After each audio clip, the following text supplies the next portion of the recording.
Bien, principalmente muy buenas noches a todos los organizadores. Muchas gracias por la invitación y muchas gracias a todos los asistentes por haberse tomado eh, este tiempo para poder repasar un poquito acerca de la gastritis e infección por Helicobacter pylori. Siguiente, por favor.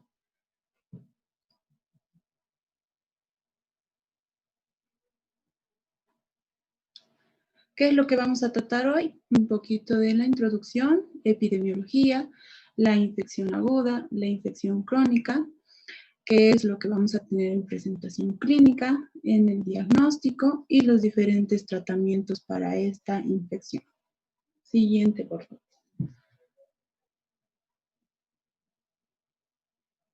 Bueno, la infección por Helicobacter pylori constituye probablemente la infección crónica más intensamente difundida en la especie humana, afectando al 50% de la población mundial y hasta el 90% de la que vive en países subdesarrollados. Por eso es la importancia de la presentación de este tema. La Helicobacter pylori es una bacteria gram negativa flagelada. Siguiente, por favor.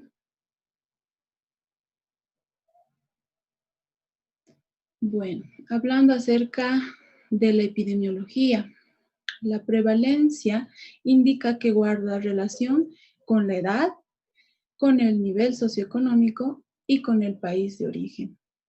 Dentro de los factores medioambientales, indica que en los países en vías de desarrollo, las condiciones socioeconómicas y de higiene han mejorado muy lentamente o no han mejorado en lo absoluto.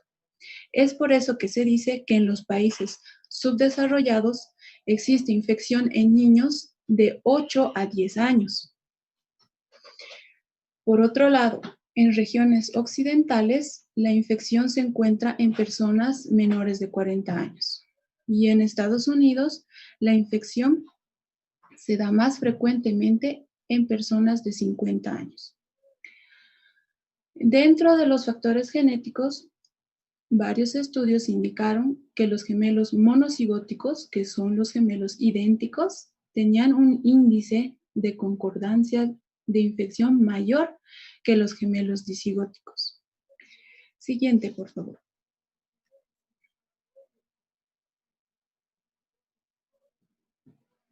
Bueno, hablando acerca de la infección aguda, tenemos una inflamación de la mucosa gástrica aguda cuando presentamos dolor a nivel abdominal localizado principalmente en epigastrio. Además, pueden presentarse con náuseas y en muchos casos vómitos también. ¿Cómo confirmamos esta infección? Con el resultado de la prueba del aliento positivo. Además, en una biopsia esperaríamos la presencia de una gastritis neutrófila. Siguiente, por favor. En cuanto a la infección crónica, que es la inflamación de la mucosa gástrica, muchas veces esta forma latente de gastritis es asintomática, pero otras veces puede presentarse con la misma sintomatología que presentamos previamente. Además, el riesgo de las diferentes evoluciones sintomáticas cuando la inflamación se encuentra a nivel antral puede ocasionar úlceras duodenales. Cuando existe una pangastritis crónica atrófica, puede llegar a ocasionar una úlcera gástrica, un adenocarcinoma gástrico y un linfoma gástrico. Siguiente, por favor. En síntesis, la presentación clínica, principalmente, vamos a hablar acerca de la dispepsia, el dolor abdominal, las náuseas y la litosis. Siguiente, por favor. La clínica se va a presentar según la asociación de la patología a la Helicobacter pylori.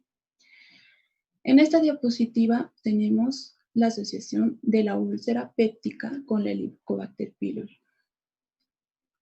Se dice que existe la presencia de Helicobacter pylori en un 75 a 95% de los casos con úlcera duodenal. Estas frecuentemente son hipersecretoras. Se asocia a una inflamación en el antro gástrico principalmente. Por ello, existirá una mayor carga ácida duodenal, además de una aparición de metaplasia gástrica en la mucosa duodenal que puede ser colonizada por la Helicobacter pylori.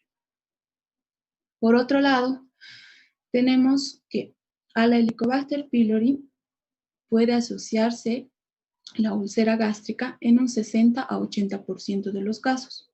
Estos van a ser hiposecretores. Acá vamos a tener una inflamación gástrica más extensa, además de una aparición de áreas de atrofia en la mucosa. Siguiente, por favor.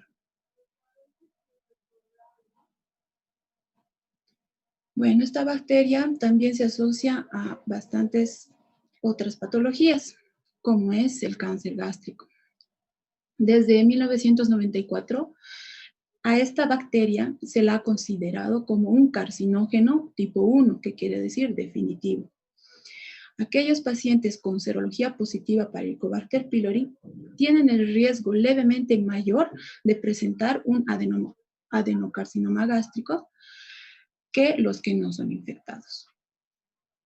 También en la consulta médica, puede ser de medicina general, medicina familiar, y más que todo consulta gastroenterológica, vamos a tener pacientes que presentan dispepsia y puede estar relacionada también con el Helicobacter pylori. La dispepsia va a ser un conjunto de síntomas que incluyen dolor abdominal, plenitud precoz, flatulencias y náuseas. Ojo aquí que si un paciente con toda esta sintomatología se ha hecho endoscopía, se ha hecho biopsia y ambas han salido negativas para el Helicobacter pylori, entonces se denomina una dispepsia funcional. También tenemos que recalcar que puede existir Helicobacter pylori y un uso prolongado de antiinflamatorios no esteroideos. Entre ambas explican la gran mayoría de las úlceras pépticas, pero esto tiene que, para que suceda esto, tiene que haber un uso de AINES de aproximadamente 3 a 6 meses. La erradicación del Helicobacter pylori no es suficiente para evitar la recurrencia de las úlceras gastroduodenales. Debe agregarse además una terapia antisecretora. Esto para aquellos pacientes que tienen que utilizar los AINES de manera crónica. Siguiente, por favor. Bueno, vamos a empezar a hablar acerca del diagnóstico y les he traído un video para poderles explicar de cómo se realiza una endoscopía.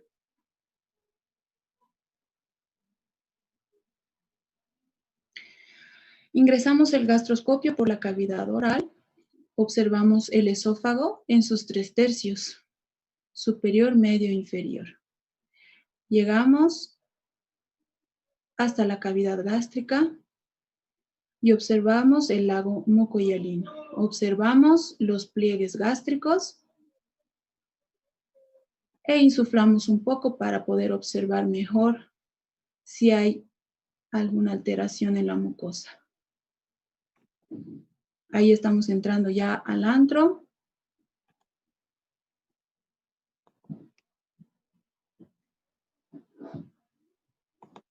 Sobrepasamos el píloro.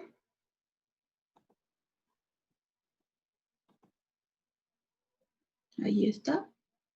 Sobrepasamos el píloro y pasamos por la primera porción del duodeno y segunda porción del duodeno. Observamos si hay algún tipo de úlceras duodenales o alguna otra alteración como una duodenitis. Posteriormente retiramos y debemos observar el fondo gástrico. Entonces damos como una vuelta en U con el gastroscopio y observamos el fondo del estómago. Muy frecuentemente a esta altura se pueden observar las gastritis agudas erosivas. Por eso es que en una endoscopía siempre debemos observar el fondo gástrico. Ahí podemos ver la región angular también, que es donde muchas veces se esconden las úlceras gástricas, entonces sí o sí tenemos que revisar también la región angular.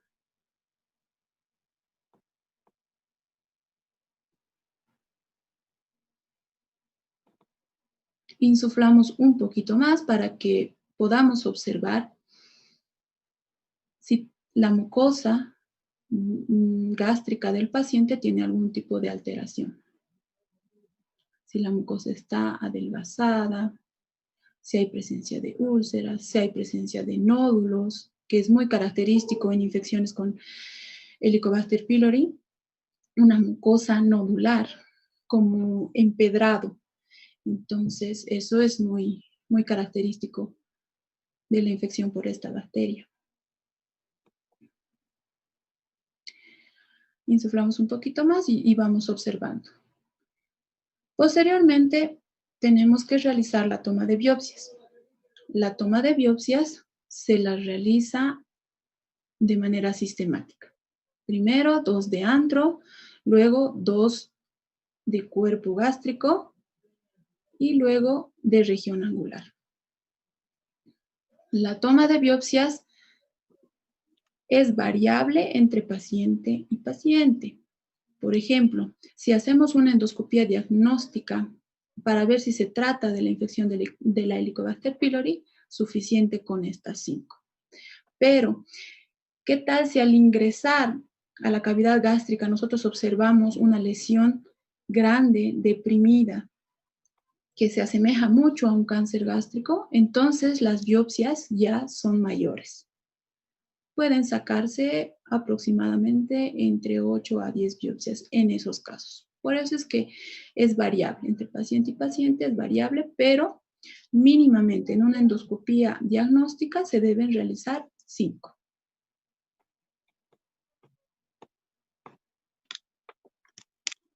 Ahí está. Posteriormente, al sacar el gastroscopio, tenemos que observar muy bien la unión esófago-gástrica, porque a nivel de esófago distal podemos encontrar alteraciones como la ven en pantalla. Hay un islote color asalmonado, entonces, si es necesario también, sacamos biopsia de esa parte para que en patología nos descarte algún tipo de enfermedad como es el esófago de Barrett. Ahí está un último pantallazo de lo que es la cavidad gástrica, los pliegues gástricos.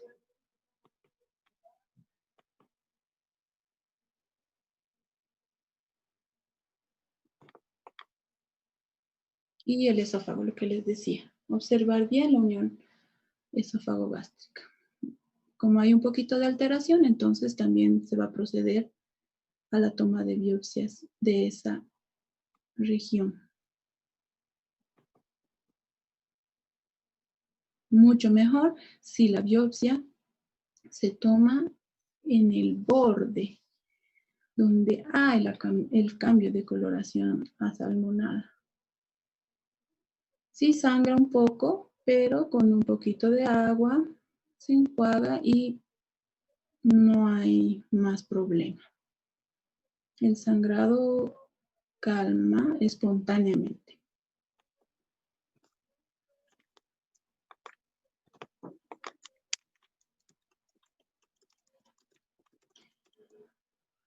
Bueno, ahí va a sacar una biopsia más antes de salir.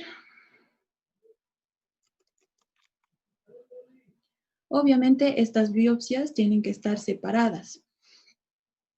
Las 5 primeras en un frasco rotulado obviamente con el nombre del paciente, especificando que son biopsias gástricas y las dos últimas del esófago. Posteriormente vamos retirando el gastroscopio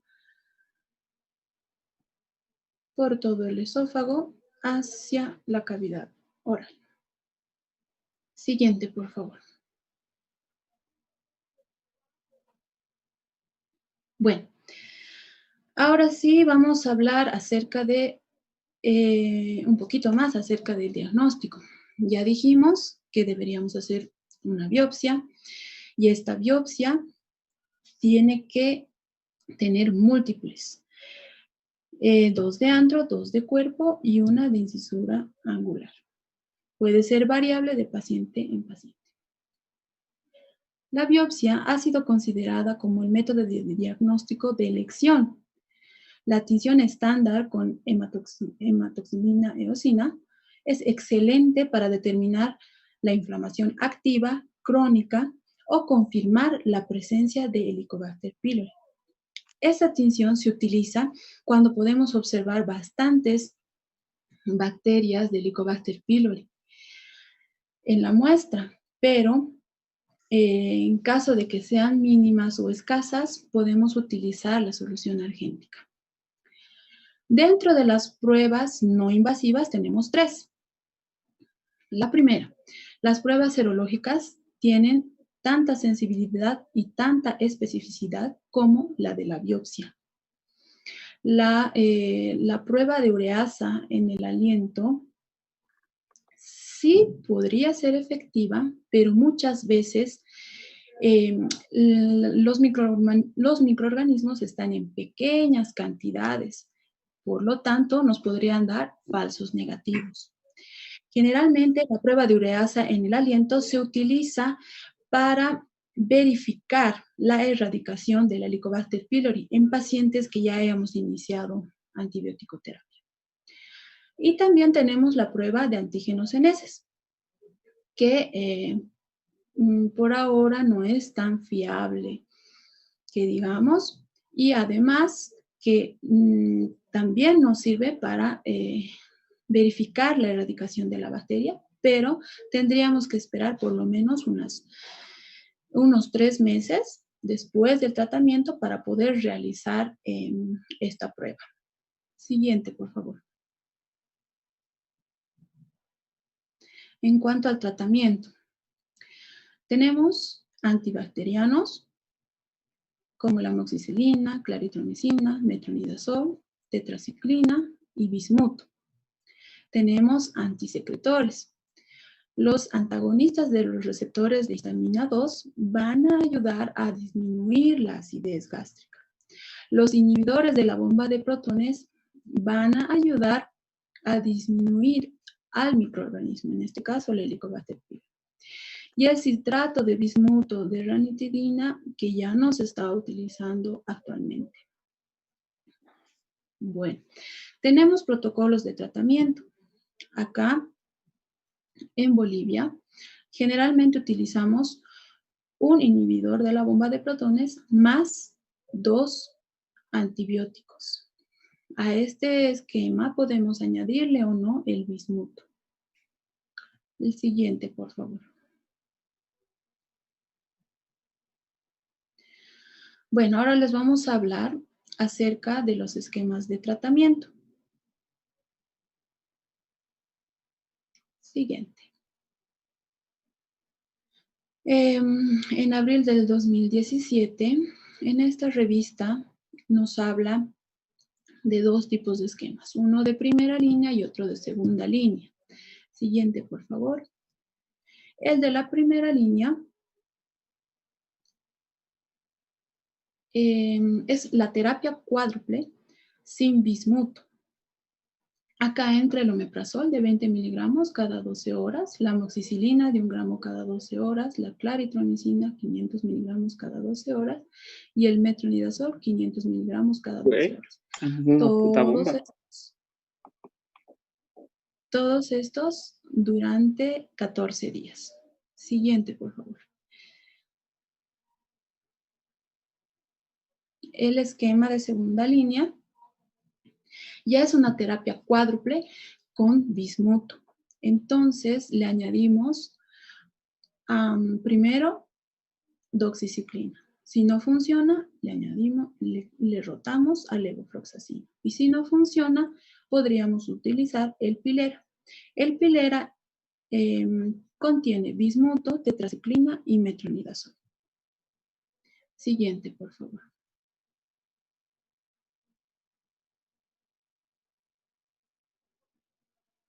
En la revista médica electrónica, en agosto del año pasado, siguiente, se ha publicado este esquema. Bueno, en la primera línea, similar a la previa, las tres siguientes, similar a las anteriores. ¿Qué es lo nuevo? Acá han añadido la terapia triple o cuádruple con rifabutina, que utilizamos IBP cada 12, amoxicilina 1 gramo cada 12, rifabutina 150 miligramos cada 12, bismuto 240 miligramos cada 12 por 10 días. Siguiente, por favor. Bueno, en esta revista clínica, en febrero de este año, siguiente, por favor, una revisión de actualización. Prácticamente similar. ¿Qué es lo que añade? Añade que a la primera línea se podría utilizar en pacientes con alergia a la penicilina la tetraciclina en 100 miligramos cada 12. Además, en la segunda línea añade que en pacientes alérgicos a la penicilina podríamos utilizar el levofloxacino de 500 miligramos cada 24 horas. Siguiente, por favor. Bueno, entonces, en resumen, ¿cuál es la estrategia terapéutica? Esto va a ir variando de ciudad y país, ¿no? Pero, bueno, yo les transmito cómo tratamos a los pacientes acá. Utilizamos 2 antibióticos, un antisecretor durante 14 días. El tratamiento en niños es muy similar, obviamente las dosis van a cambiar. Se utiliza omeprazol, 1 miligramo, kilogramo peso, cada 12 horas. Claritromicina, 500 miligramos, kilogramo peso, cada 12 horas. Y amoxicilina, 50 miligramos, kilogramo peso, cada 12 horas. ¿Cuándo podemos decir que un paciente ya se curó? En ausencia de microorganismos en las pruebas realizadas, pero nunca antes de las 4 semanas, después de la conclusión de un tratamiento con antibióticos. ¿Eso qué quiere decir? Tienen un paciente que, por decir, el 1 de septiembre les entrega sus resultados de biopsia con Helicobacter pylori positivo. Realizan tratamiento combinado con antibióticos y un antisecretor durante 14 días. Desde el 14 de septiembre hasta el 14 de octubre deben de esperar para poder realizar una prueba del aliento o una prueba en heces. Cualquiera de las dos nos sirve para verificar la erradicación de esta bacteria. Ahora, ¿qué pasa si existe un fracaso del ciclo inicial? Entonces, bueno, previamente ya les había mostrado esquemas de primera línea, esquemas de segunda línea e incluso de tercera línea. Entonces, debemos optar por un régimen que contenga antibióticos no utilizados. Siguiente, por favor. Bueno, vamos a hablar un poquito acerca de la medicina basada en la evidencia. En febrero de este año, esta revista china ha hablado acerca de la berberina. Bueno, esta es considerada como una medicina natural, como un antibiótico para ellos. Se incluyeron en el análisis un total de 13 artículos. Los resultados agrupados mostraron que la adición de berberina en la terapia triple estándar mejoró significativamente 1. La tasa de erradicación del Helicobacter pylori. 2. La tasa de remisión de síntomas clínicos. 3. Aceleró la curación de las úlceras. Y 4. Redujo los eventos adversos. Siguiente, por favor. Pero, ¿qué nos dice de novedoso la Revista Mundial de Gastroenterología, publicada en octubre de la gestión pasada? Nos habla acerca de la alicina, que es un compuesto que tiene el ajo. Se incluyeron un total de 8 estudios aleatorios con 867 participantes. La tasa de erradicación en el grupo de alicina fue del 93%, que fue significativamente mayor que la del grupo de control de 83%. La tasa de curación de las úlceras después de la terapia de Helicobacter pylori en el grupo de alicina fue de 86%. Esto fue significativamente mayor que la del grupo de control del 75%. Ojo que estos dos nuevos artículos que les traje todavía siguen en estudio. Aún no tenemos una dosificación exacta que nos pueda indicar para poder administrar a nuestros pacientes. Siguiente, por favor. Bueno, ahí les muestro una fotografía de la ciudad, de mi ciudad, La Paz, Bolivia. Cualquier duda que tengan, por favor, voy a estar muy contenta para poderles responder. Muchas gracias.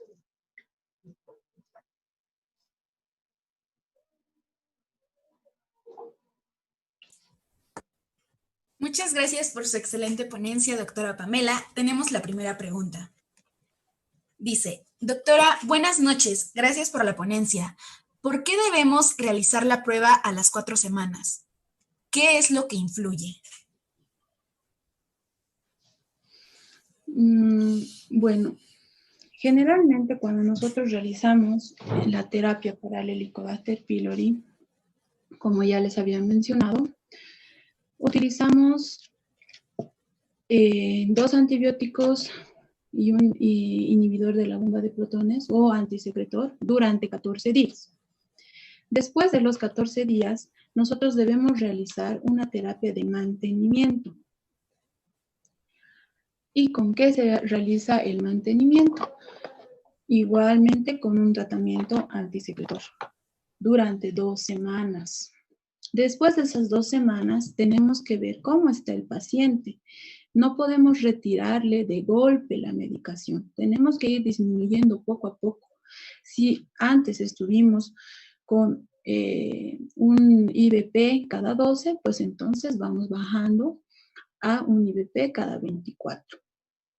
¿Qué es lo que hace el IBP?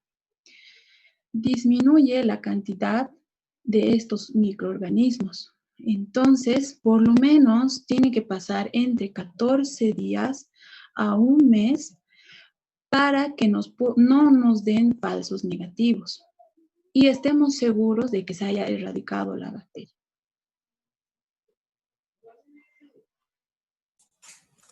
La siguiente pregunta es, ¿qué pasa cuando a un paciente se le diagnostica con la bacteria, pero no se le hace un tratamiento? Una de las principales complicaciones es la úlcera gastroduodenal, la úlcera péptica. Puede localizarse en duodeno o puede localizarse en la cavidad gástrica. La segunda de las complicaciones es que una de estas úlceras llegue a sangrar y llegue a ocasionar una hemorragia digestiva alta. Y la tercera de las más frecuentes complicaciones es que a la larga, si no se cura este microorganismo, puede llegar a ocasionar un cáncer gástrico. Como ya les había mencionado en la charla, la Helicobacter pylori es un carcinógeno tipo 1, o sea que es definitivo.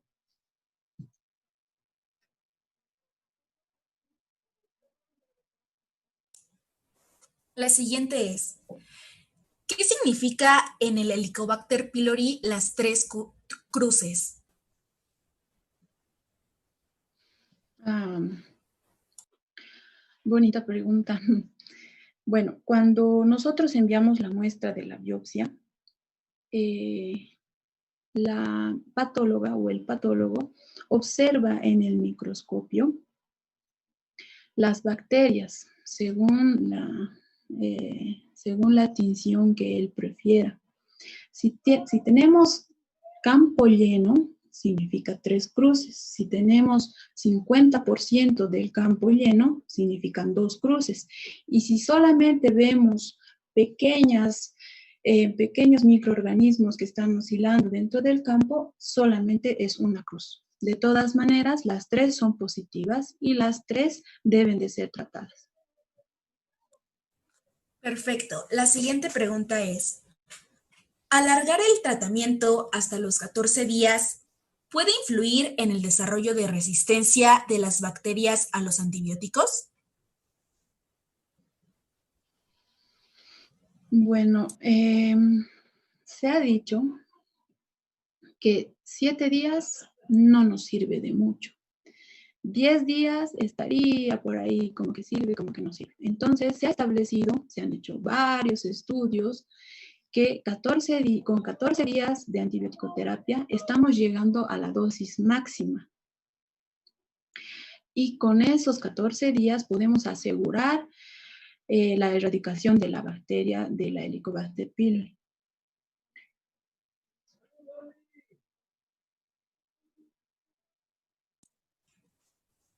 Vale, vamos a esperar 2 minutos más por si alguien hace una pregunta, doctora. Claro que sí. Tenemos otra pregunta. Pacientes con enfermedades reumatológicas que requieren AINES por dolor más dispepsia por Helicobacter pylori. Si retiramos dicho AINE, es beneficioso, pero ¿cómo controlar el dolor? En estos tipos de pacientes es muy difícil poderles retirar los AINES, ¿no? Porque su dolor es crónico. Y si les retiras a la primera semana, entonces el paciente siente muchas molestias. Entonces, lo que hay que hacer es, las 2 primeras semanas se debe realizar tratamiento antisecretor para apagar un poco el fuego, por así decirlo, desinflamar un poco la mucosa gástrica. Posterior a las 2 primeras semanas, iniciamos el antibiótico para la Helicobacter pylori. Terminan los 14 días de antibiótico terapia y mantenemos la terapia antisecretora. También mencioné aquello en la charla, que es muy difícil en estos pacientes con consumo de AINES de manera crónica, poderles retirar todo el tratamiento antisecretor. No, debemos mantener el tratamiento antisecretor por lo menos con una dosis de IBP en ayunas por día. Perfecto. Vamos a esperar 1 minuto más por si alguien realiza una pregunta. Claro que sí.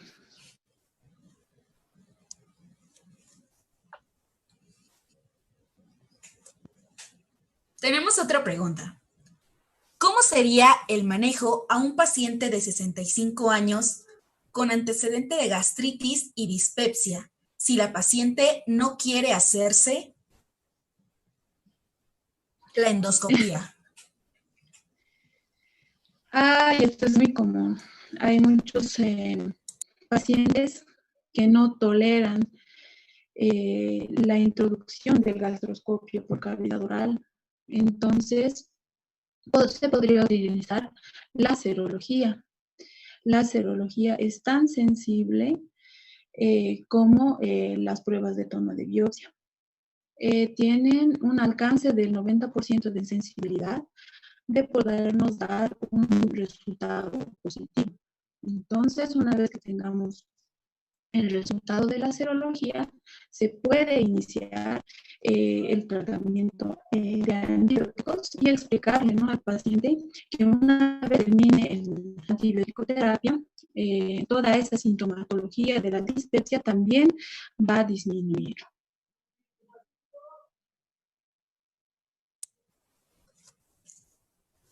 La siguiente pregunta es, ¿la Helicobacter pylori se puede transmitir a otras personas? Y de ser así, ¿cómo lo hace? Otra buena pregunta. La bacteria principalmente se puede transmitir por vía fecal-oral. Se puede transmitir de persona a persona principalmente y en segundo lugar se puede transmitir por alimentos contaminados. Entonces, lo que hay que hacer es todo lo contrario. Lavar muy bien las frutas y verduras para poder consumirlas y un lavado de manos frecuente.